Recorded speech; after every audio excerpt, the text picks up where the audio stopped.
The gospel text of today makes a number of points. The context is that Jesus is in the region of Caesarea Philippi and asks his disciples two questions. The first is, who people say that he is, and the second, who the disciples say that he is. He then goes on after the response of Peter to speak about the kind of Christ, the kind of Messiah, the kind of Savior he has come to be, and then has to correct Peter even rudely because Peter is unable to understand. And so the first question which Jesus asks his disciples is who people say he is. And the response of people to the person of Jesus is to think that he is John the Baptist, that he is Elijah, he is Jeremiah, and he is one of the prophets. None of these answers are the correct answer, because Jesus is all of these and more. Jesus is Son of God. And so when he asks the disciples, it is Peter who becomes the spokesman of the group when he says to Jesus, "You are the Christ, the Son of the living God."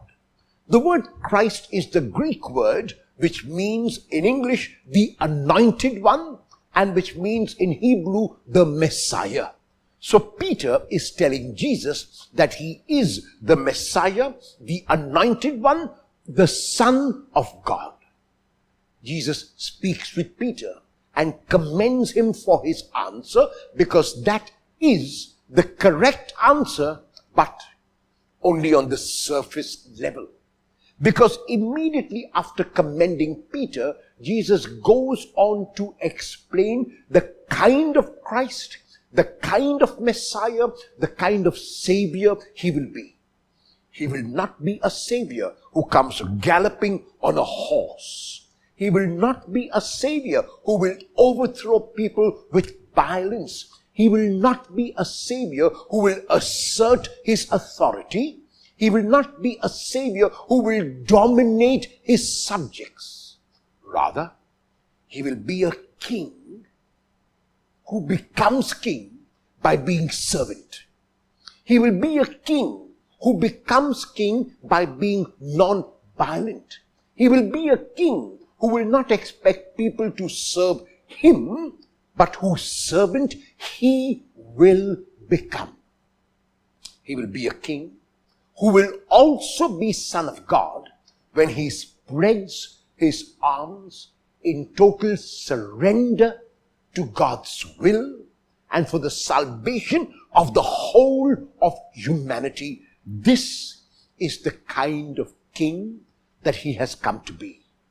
When Peter protests that he wants him to be a warrior Messiah, when Peter protests that he wants him to come galloping on a horse, Jesus will have none of it, and that is why calls Peter Satan. Because any other kind of kingship is to suggest that Jesus has come not as the Messiah, but as a warrior. Any other kind of kingship will be to suggest that Jesus is not on God's side, but on Satan's side, like Peter is in this instance. It is not easy to accept the way of Jesus. It is not easy to accept a non-violent way. It is not easy to accept a way when you show your authority not through domination, but you show your authority by service.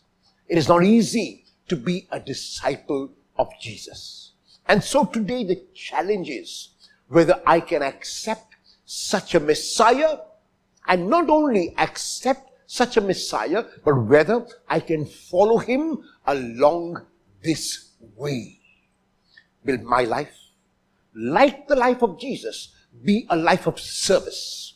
Will my life, like the life of Jesus, be a life of giving? Will my life, like the life of Jesus, be a life of sacrifice and love?